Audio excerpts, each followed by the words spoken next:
On one side, a unique experience of love, of aliveness, vibrancy, of an erotic connection, possibility, intimacy.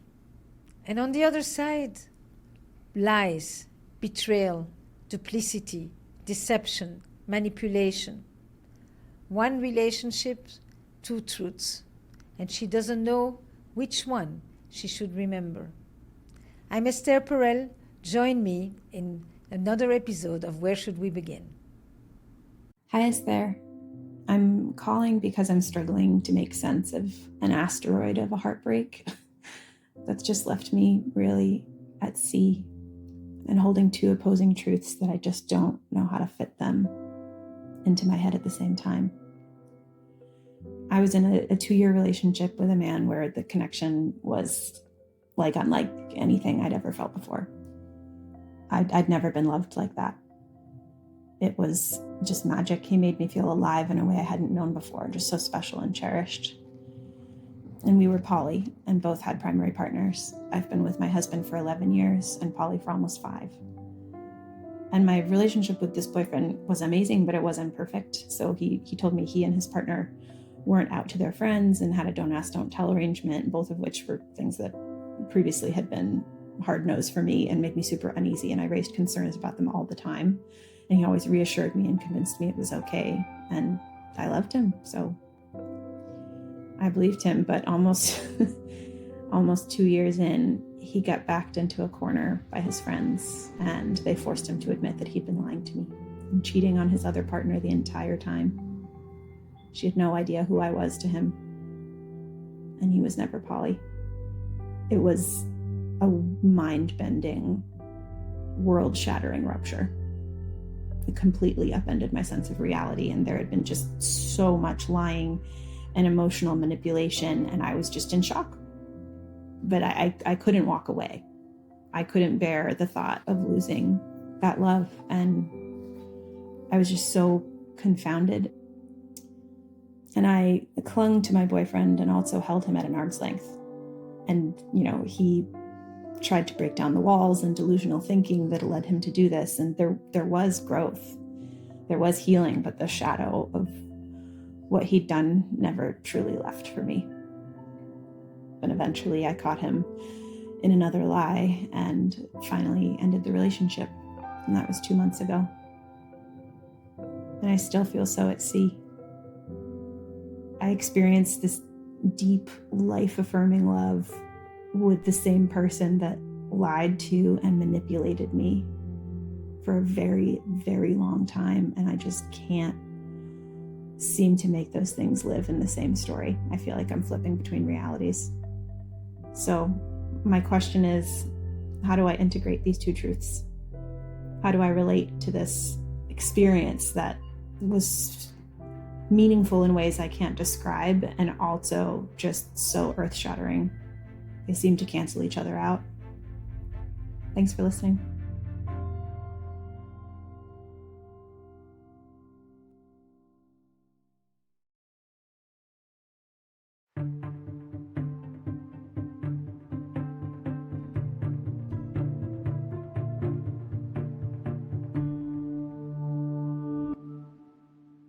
We can start with what comes flooding out, or we can start with you giving me just a little bit of background on your relationship with this man, your marriage, your decisions around polyamory and your choices around polyamory.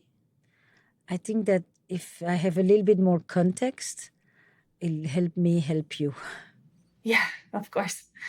Okay, so my husband and I have been together for 11 years, married for 8, and poly for almost 5. We started polyamory, I feel like as many people did, kind of coming out of the pandemic, kind of looking around at the world and being like, oh my God, we were so shut off from the world for so long.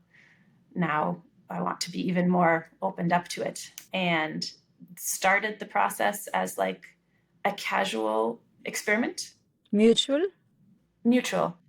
Me leading the charge, and We started the process right away with a relationship therapist to because we had a good relationship. Everything was going well. We didn't want to blow it up. So we started by finding a relationship therapist who specializes in non-monogamy and reading some of the books and things like that, and did it very slowly and gradually. And then eventually it did get to a point of polyamory more than just an open relationship or non-monogamy. Mm-hmm. You said we had a good relationship. Is it had or is it also have? Have. Yeah, okay. It's definitely have. My husband is my rock, my home person, complete sense of stability and security. And through the breakup process with my boyfriend after this betrayal, that definitely was difficult for my husband and I as well. It was a huge upheaval as far as like what he thought I should do versus what I did, and how, different, better than anyone, how intensely people react to infidelity and the strong feelings that people have about it.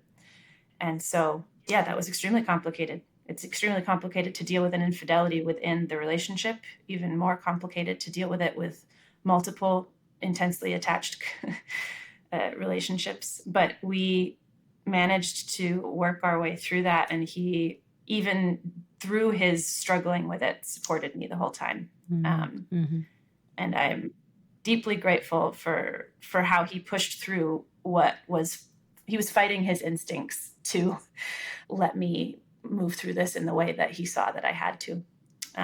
You know all the characters and you know all the details of the plot, but I don't want to make any false assumptions. So when you say the infidelity, is it the infidelity of your boyfriend with his wife, of which you became a lover that you didn't know you were? Yes. A secret lover that you didn't know you were. Yes, that is the infidelity that I'm referring to. When I found out about it, obviously my world was completely shattered, but I feel like I froze in time. I did not know how to react. It was like looking into a mirror and moving my hand, and in the mirror, my hand was not moving.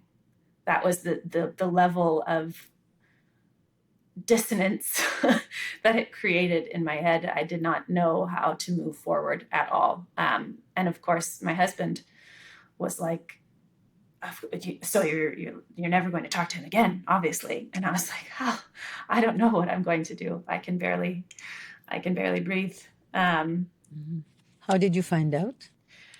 So my boyfriend and his girlfriend, midway through last summer, broke up. And it was told to me that the primary reason why they were in secret about being poly was because of her wishes. And then so when they broke up a few weeks later, I started asking, okay, now that you're no longer together, can we please be out? I would love to meet your friends. I'd love to meet your community. Any struggle that we had had throughout our relationship was based around this secrecy. I was uncomfortable with it the entire time. And so now that the girlfriend was no longer in the picture, I started asking if we could open up. And so he told me, yes, I want to do that. I want to be open to my friends. I want to be out. I want people to know about this. I want you to meet my community. I'll start telling them. So he started to tell his friends that he had been poly the whole time and hadn't told them, and they didn't know. And in the process of having these discussions, it started to go on for a long time, longer than I thought made sense. So I started to ask questions and be confused, which was a theme throughout our relationship. And what ended up happening was that while he was telling the friends this, that he had been poly the whole time, they went to the ex-girlfriend and basically said to her, hey, we know about poly. We know that you don't have really anyone to talk to about this. So we'd love to be able to support you. And so anything you want to talk about, we're here for you. And her response to this was, what are you talking about? I'm not poly. I have no idea what you're talking about. And so the friends found out that he had been lying to his girlfriend the whole time and forced him to come tell me the truth. Okay. And what did he actually reveal? He told me, I lied to you. She doesn't know. She hasn't known the whole time. We were never poly. I was cheating on her. And I'm so sorry. At least that was clear. That was very clear. Yeah. He was backed into a corner and had no choice. And he never tried to deny it or make it less than it was to me. He did deny it and make it less than it was to people in his community, because when I was put in touch with the girlfriend and I was put in touch with many of the friends and we had long discussions, he had told them we had only been together, we'd only been together 1 month, we'd only been together 2 months, all of these like minimizing things. But of course, now that I was in touch with them, I was going to answer any question that any of them had. And I did meet up with the girlfriend the next day. She reached out to me and was like, I would really love an opportunity to talk with you. Like, I don't blame you at all. I know that it was not, you didn't know, and you've been deceived just as I've been deceived. But I find it would be really helpful for me to be able to talk with you and understand timing and understand the truth, because I don't believe anything he says. And so I said, of course, I will meet with you and tell you anything you want to know. I am so sorry. I can't believe that this happened. And so we spent 4 hours together and I answered all of her questions and had to tell her so many things she didn't know. Had to tell her it was 2 years. There were vacations together. There were like, it was a full, intense, loving relationship. There was also apparently this entire charade happening. And that's where I am having the biggest difficulty. Because But there may be another story. There may be actually not just there is the truth of what he told me and the lies of what he told me, but there is also potentially a third story, which is, and he too had real feelings for you, and he lied. that's what I believe to be true. Meaning that the relationship that you had, may not have been, the charade is all the lies that made this thing possible, and the deception and the duplicity and the violation of trust and the betrayal. Yes. And then there is, did what we've lived together, what we said to each other, what we felt together, is there any truth to that? Was I deceived just around the poly and the arrangement that he had with his girlfriend and the fact that I was illicit and secret? Or was I deceived also in the feelings that I thought he had for me? Yeah. This one, Esther, I never doubted. Okay. I never doubt the intensity of his feeling and mine, and the reality, the intense, unmatched reality of the love that was there. I never doubted that part. Good. The part that is impossible for me to fit in my head at the same time is the other parts of him, the other things he was doing at the same time, the ways that he was manipulating me, the ways that he has so little self-awareness afterward in how people would react to him, and the ways in which he was just so blind to how deeply he'd hurt so many people, and how much in the right every single one of those people were to pull away or recoil or react however they wanted to react. The person that I knew was this emotionally intelligent, deeply empathetic person who saw me in a way that I've never been seen. And I think I saw him in a way that he's never been seen. And it's so difficult for me to think about how many other sides of him were behind the window that I was looking into. I don't understand if they're two separate people living in the same head, or if it was one person that I just don't understand. And it's so hard for me to think about now. And I think just, what if I see him? What will I do? Who will that person be? Will it be my person? Or will it be the person who lied and manipulated? And is there not just to the point of what he did? Like, there's one story that gives the scale to it that I think is helpful to understand the level of manipulation that happened. He let me meet her while we were together. And he was telling me that she knew who I was and that I was meeting my metamor. And she had no idea who I was. And we met each other and hugged. And I told her, oh, I'm so grateful to finally meet you. This is amazing. Like, it's so nice to finally meet you. And so I met her and she met me. And she had no idea who I was. And we both walked away. She walked away thinking she was meeting a work friend. And I walked away thinking that, oh, my relationship has so much more stability and security now that it just, the level of deception and multiple truths layering on top of each other was just very difficult to comprehend. First of all, your kindness, your respect, and your ethical striving is really remarkable. Just want to put that out there, because that it highlights the responsibility that we take when we make certain life choices. And exactly as you say, when the cast of characters is expanded and there's the hearts and bodies and minds of a number of people that one has to hold at the same time.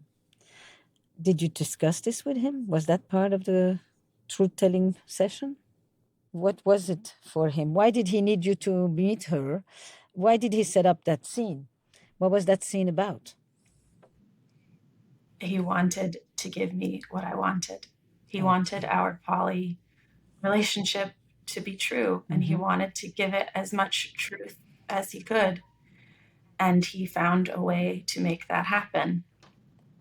And after I found out, I went into our text history. I exported the whole thing and put it into ChatGPT and wrote a prompt to extract every single time that one of the keywords that would say he was talking about poly or relationships or anything. I wrote a whole list of keywords that would pull out every single time that he had lied. And there were 63 pages of lies and 63 pages of him convincing me whenever I raised a doubt or a concern or a question. Does your girlfriend know that I'm here? Does your girlfriend know that we are in your family's special cabin together for a whole weekend? Does your girlfriend know that you love me? Does your girlfriend know that the eggs that I gave you from my chickens are from me? So many things like this. And I read them all out loud to him and made him listen to the whole thing. And it was so hard. I have such difficulty accessing my righteous anger. I need to dig so deep to pull it out, to pull out the anger and the resentment and the disgust. And I have to pull it out because the feeling of grief and heartbreak and loss is so much bigger, and it overshadows those. And I know those are what I'm expected to feel and expected to express and focus on. And I have such a hard time. And I try really hard to make sure that those things stay. I hold those things because those are also true. Is there's just so many things to hold at the same time. And I don't know how to look at him in my head now. When you look at the 63 pages of truth that ChatGPT delivered to you, or of lies. I'm imagining it could make you really mad, but I'm also imagining that it gives you a sense that you were onto something. You were never totally fooled. You were in a blur, but you kept your finger on the pulse for the entire 2 years. Something was off. Yes. And both. Because sometimes we get angry at the person who deceived us, and sometimes we get angry at ourselves for having allowed ourselves to be deceived. And to be able to go back in the archive, in the digital archive like you did, and pull out all the questions which showed that your intentions never wavered, that you wanted to be responsible, ethical, open, transparent, all of that, and that you were misled. But it's not that you forgot your North Star. You kept your compass. Yes, I did. Okay. I think that observation needs to be highlighted too. But then the next thing is, and then does that make you mad? Or does it, you may be grieving now, and I'll talk to you in 6 months and I'll hear a completely different tone and a different emotion. This is the first one, and this is the one you're in. When you say, I'm expected, no, you're not expected. Some people enter through the gate of grief and some people enter through the gate of rage, but they meet each other somewhere because one needs the other. At some point, the grief needs to also have its resentments expressed, and at some point behind the rage is a sob. You're 2 months, it's not long. Yeah, it is not long. I think I am afraid that if I really tap in to the rage and the anger, because I have multiple times, I've dipped in there. I have gone into that zone and let it fill me and written pages and pages about it and said these things to him as well before we went no contact. But every time there's a very fast rebound to love and forgiveness, because I think I am afraid that if I let the anger and the disgust and the recoil exist for too long, if I leave the door to that room open for too long, that it will erase everything else. It will erase all of the life-changing, magical experience of being loved in that way. And I don't want to erase that either. I get it. If I allow myself to only focus on the wrongdoings, on the betrayals, on the lies, on the manipulations, I don't know how to hold the fact that the love, the intimacy, the specialness that we both felt was equally true. And what does it mean when a beautiful, supposedly honest, transparent intimacy lives in the same bed as a packet of lies? Yes. And your question is there one I should believe more than the other? Or does one automatically erase the other? It's how do they coexist? But they are. They do. You go, I imagine that some moments during the day you're focused on one of the 63 pages, and then another moment of the day you're remembering a conversation, a moment, a touch, a whisper, and you go back and forth and you think, how can I go back and forth? So it's like, there's two questions. Can they coexist? But in fact, often they do coexist, and people say, what does that mean that they coexist? Yes. How can they be so seamlessly coexisting? How can they be such bedfellows? How can these two so different feelings live inside of me? But they do. What do I do with it? How do I relate to this? Which one do I listen to? How do I jump from one to the other? Is a different set of questions because they are coexisting. I hear it. You're telling it to me. Am I hearing that accurately? You are. And I think you're right. The question is a completely different one. It's right now, it feels that they do coexist, and they're like two animals in my head fighting for space. Mm-hmm. And maybe the question is not, can they coexist? They do, as you said. Mm-hmm. But the question is, how do I get them to quietly lie next to each other? Beautiful. Yeah. And when you imagine them That's you. lying quietly next to each other, what do you see? Imagine that I met you a year from now. And I just say, oh, wow, I've always wondered what was happening to you after one conversation that we had. And I remember you talking to me about these two forces that lived inside of you. Your deep hurt and anger at having been so deceived and misled by this man who you had loved like never before. And you said to me, I so would like for them to continue live inside of me, but to lay next to each other quietly. And it looks like this is what happened. And I just got curious, so how did you do it? What were the steps? How did it unfold? How did it happen? Mm-hmm.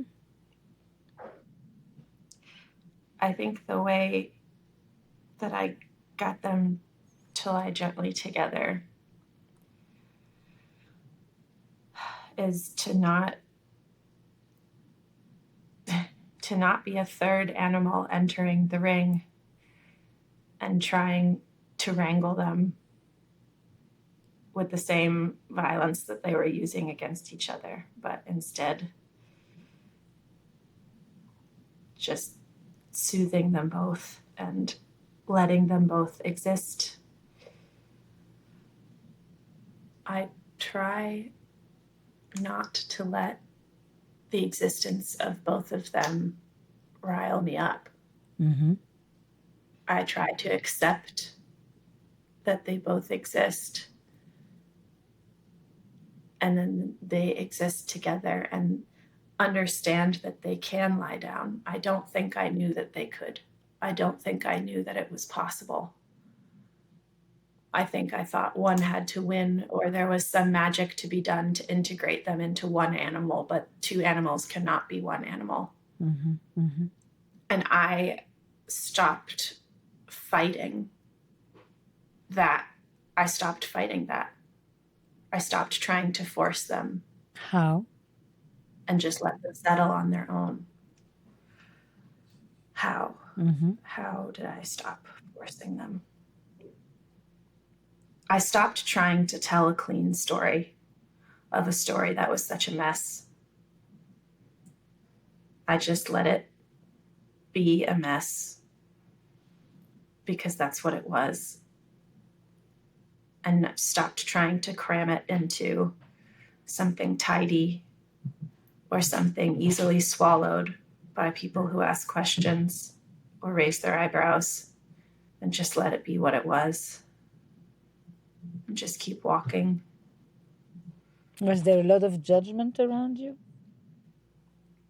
There was, did you have the so feeling much that judgment. people wondered why you allowed for this to go on so long? Why didn't you see? Why did you not? Yeah, not about people thinking that I should have known or anything like this, but it was more about it took me a very long time to leave my boyfriend after this, because I was so turned upside down and inside out and confused and terrified of losing the love and just unable to process reality.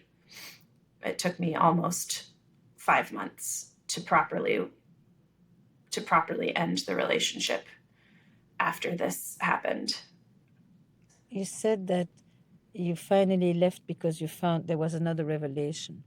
Yes, I don't think, and I'm to this day, I'm so grateful that he did it again, because I don't know that I would have been able to walk away without a clear my feeling was maybe there is a way that we can save this. Maybe there is a way that he has changed and evolved and figured out the ways in which he was wrong. And he is going to basically reject everything that he ever did and was, be this new person, this new evolved person who learned from his mistakes. And there's something admirable and interesting in that. And so what ended up happening was our agreement at the time was that if either of us wanted to date another person, we would let the other person know. And his part of the agreement was that he was not going to be dating anyone else because he was very not ready for that. And I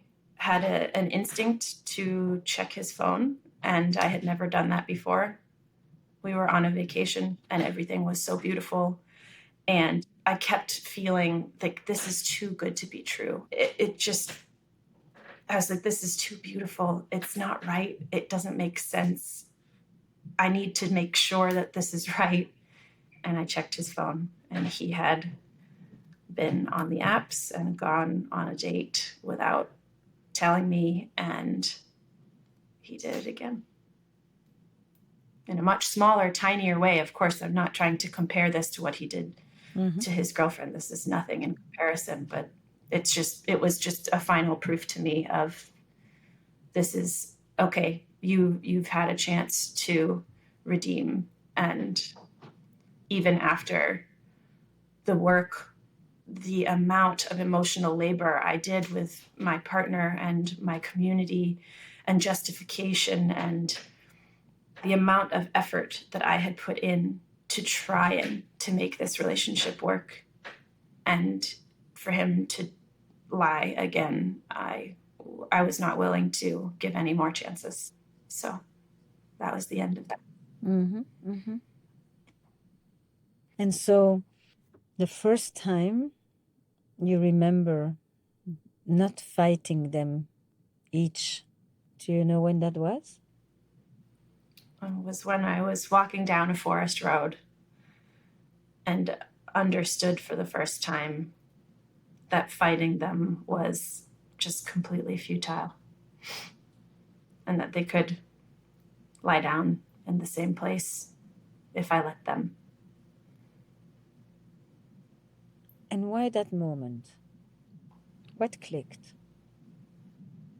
I think the first moment where I knew that I could stop fighting them was when I stepped back and actually looked at them. Before, I had been so in the ring with them that I couldn't step back and see them both. I had to extract myself from the fight. You know, I just had an image of a ring. And I thought, who's in the ring? As you stepped out of the ring, how would you describe each of these forces?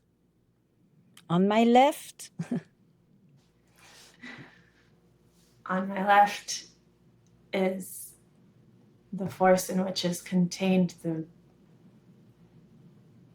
memory of the goodness and the magic and the experience of aliveness that was so true and good and there the whole time. And on my right is this slippery, squirmy creature that was lying and manipulating and is also so broken. Like, I feel bad for that creature too, as much as I am, but the feeling bad oscillates between a mother looking at a child that has misbehaved so badly or did something really horrible. You know they did something bad, but you still want to protect them. On the other hand, the other feeling that I have towards it is this righteous, intense anger and reproach and disgust and recoil. And those two feelings fight as well. I tried to write something once about how it felt. And I said that he was like a little boy who had been reckless and went out and was playing with a gun and accidentally shot his own dog. And everyone was so angry at him for shooting the dog and was being, so cruel and yelling at him and telling him how badly he's done things. And I, as the mother, ran up to him to like cover his ears and protect him from all of these people. And as I'm holding him, I realize that I am the one with the hole in my chest because I am the dog. And so it's just such dissonance at the same time. So looking at the creature on that side, I cannot decide if I want to protect it and help it, or if I want to run away from it and scream at it and tell it how much it has hurt me and continues to hurt me. And I want to do both of those things. Mm-hmm. And the creature on my left, the other side, I just want to keep it in a box, safe from the other one. But it can't be in a box, safe from the other one. They have to be in the same ring. And they can, if I let them. So what changed is that it seemed at first that you had to choose between being angry, righteous, disgusted, and between holding a certain compassion for him. Which, yes, in holding that compassion for him, you actually protect what's on the right. Yes. It's not just that you protect him, but you protect a little box filled with aliveness and love and possibility. And that doesn't mean you excuse him. That means that you look at what you call the brokenness, but by softening it and just seeing him a little bit with his own challenges. And there's a tiny bit more of a compassion and kindness in it. It actually preserves and doesn't destroy the sense that everything you experienced was a lie, rather than he lied about everything you experienced to somebody else. I had never thought about it in that way, that my intense need to protect him is my intense need to protect what I hold dear about what we had. Those are the same. And I don't know if I would even say protect him. I mean, it's just seeing him with a tiny bit more compassion, seeing his humanity, his difficulties, his dissociations, his whatever the names we want to give to the things. But seeing his behavior for what it is. It's not what you're seeing, it's the kindness and the compassion that you bring to it.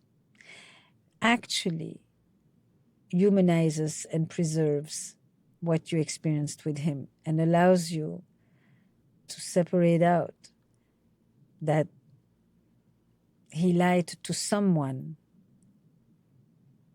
but what you experienced together was also very real. That's what you need to do at this moment. If I meet you in 27, you may tell me, what a fool I was. What was I doing there? How naive of me. I had all these clues and I didn't. It's okay. It evolves, by the way. Heartbreak and the narrative that accompanies it evolves. At this moment, I haven't asked you about the aliveness and about what made this relationship so powerful and so intense and so difficult to leave, for that matter. Because sometimes when we meet someone with whom we experience things we've never felt before, or not to that level of intensity, our fear is that if we leave the person, we leave everything that is all these goodies, that all of that stays with them because they're the ones who brought it. When in fact, yes, when we leave, it's not in them. it's what we created together. And so when we leave, we take some of this with us. It doesn't just live inside of them, it lives inside of you as well.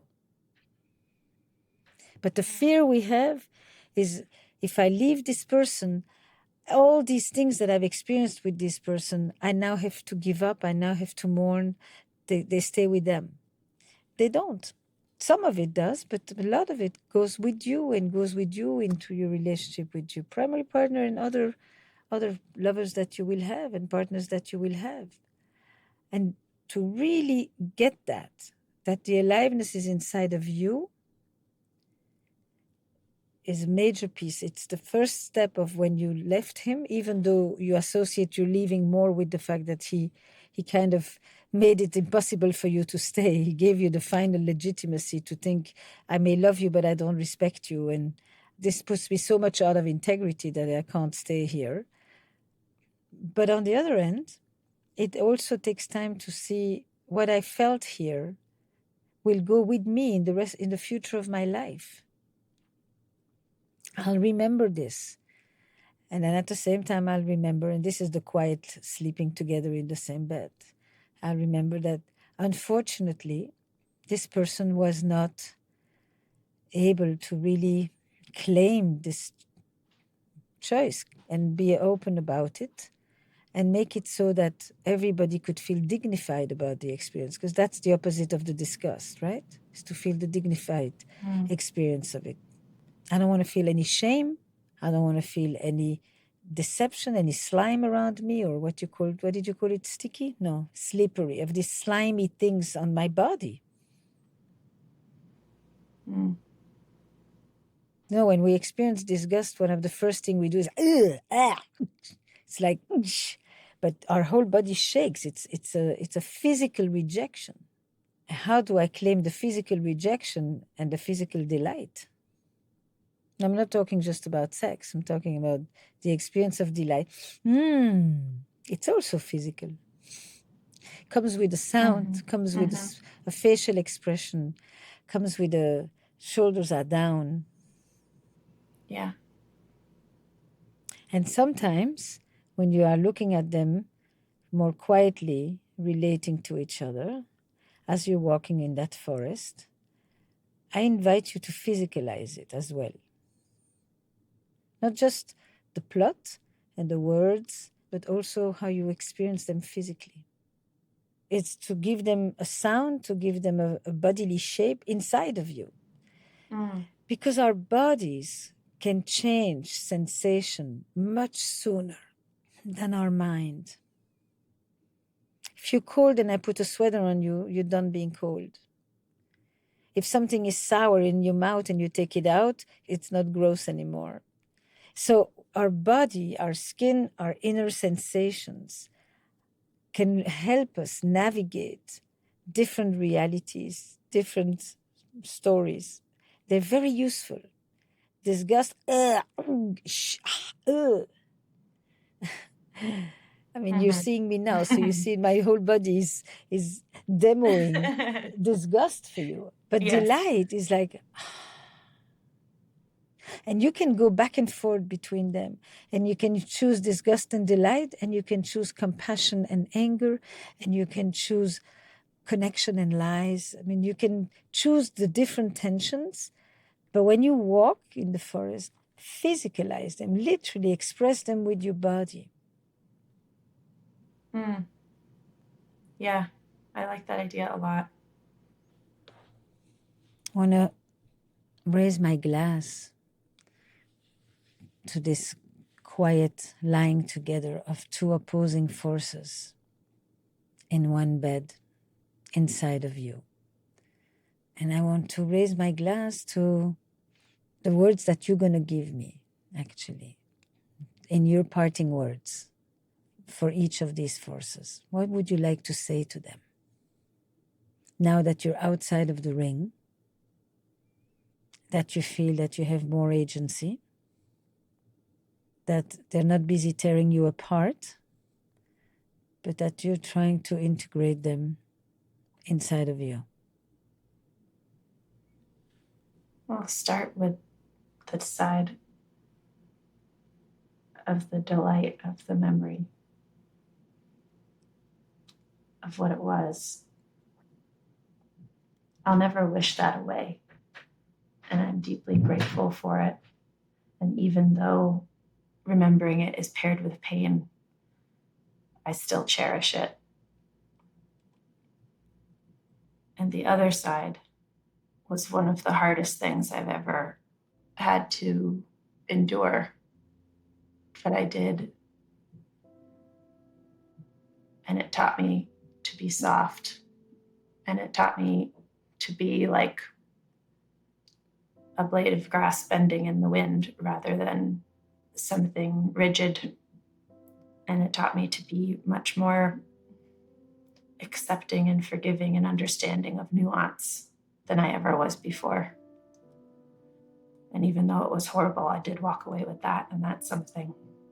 And so I will let them, with both of their lessons, be together now without any more fighting.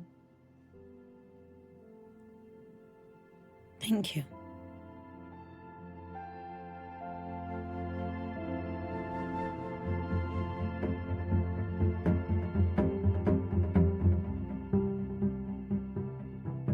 I want to tell you first that I am expanding my monthly newsletter and looking for new ways to be in conversation with you. So if you're hearing this, thank you. I'm now starting a new project on Substack called Entre Nous, Between Us, with Esther Perel. I'll be sharing my monthly newsletter, but also writing weekly, especially my favorite show notes for each episode of the podcast. My conversations with the producer, Jessie Baker, with whom I discuss my thoughts before and after the episodes. I will also have live conversations with people who can shed light on some of the intricacies of our relationships at this moment. And all of this we will do as a community that comes together to discuss, to reflect how we love, how we desire, how we connect to each other with more confidence, with more imagination, and hopefully with more integrity. If you are already a paying subscriber to my office hours on Apple Podcast, you can maintain that current subscription and continue to get ad-free episodes and bonus content from Where Should We Begin? Or you can meet me on Substack for all of our exclusive written, audio, and video content, plus Substack's unique community features like commenting, chat, and live streams. You probably have questions, so let me point you to the FAQ page at estherperel.substack.com for more information. The space, once again, is called Entre Nous, and I hope I see you there.